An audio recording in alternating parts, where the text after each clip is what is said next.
Alright, in the last lecture we have learned how can we insert a node in a circle double linked list in 3 different cases. Now in this lecture we will combine all these 3 cases and create algorithm for insertion in circle double linked list. Now here our algorithm starts with taking 2 parameters. So the first parameter is the value and the second parameter is the location. Now by using value we are going to create a new node and assign this value to it. And based on this location parameter, we are going to identify that in which location we want to insert a node in circle double linked list. Now the next step is we are going to check head value. So if head is equal to null, it means that our circle double linked list does not exist. We can either create it with a single node in which we will have this node value, or we can terminate our algorithm saying that the circle double linked list does not exist. So it's up to you. You can select whatever you want. Now in this case I'm going to terminate our algorithm because our main objective in this lecture is insertion, so that's why I'm terminating our algorithm over here. Now if head exists, so this means that we can continue to insert an element at this circle double linked list over here.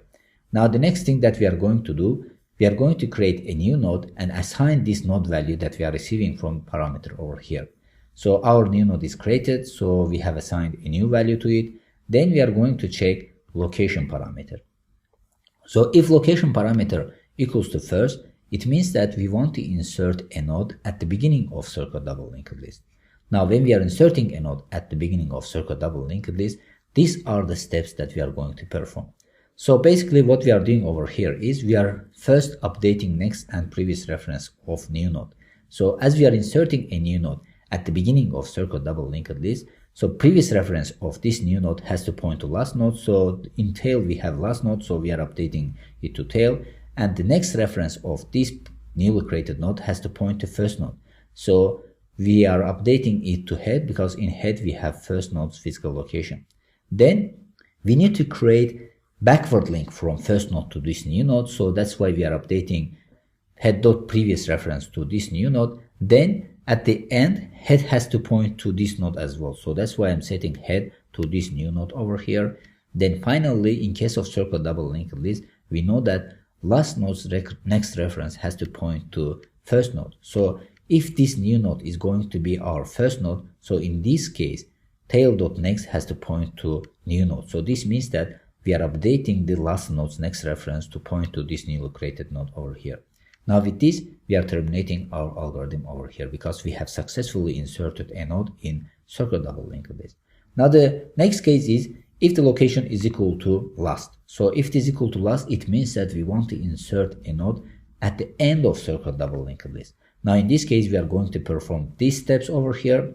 So here also, when we are creating a new node over here, in case if we want to insert a node at the end of circle double linked list, as always, we are going to update the next and previous reference of this node.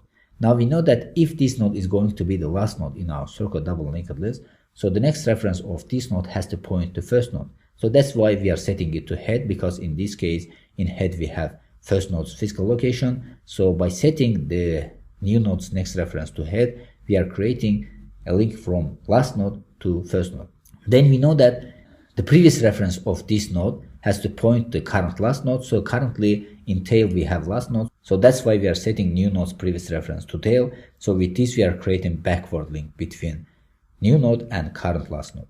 Then we need to update first node's previous reference. So because first node has to point to last node, in this case this new node is going to be our last node. So that's why we are updating head.previous to this new node over here. Then last node has to point to this new node. So that's why I'm setting tail.next to this new node, because in this case in tail we have last nodes, current last nodes reference, so that's why we are setting it to new node. Then at the end, finally, we have to create a link between tail and this newly created node over here.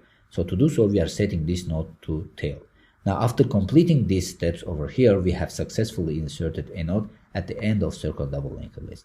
Now this case also finished. Now the next case is we want to insert a node at a specified location. So if we check location parameter, it's not equal to first, then we continue to do this part, and it's not equal to last, then we are continuing to do last part. So in this case, we are inserting a node at a specified location in circle double linked list.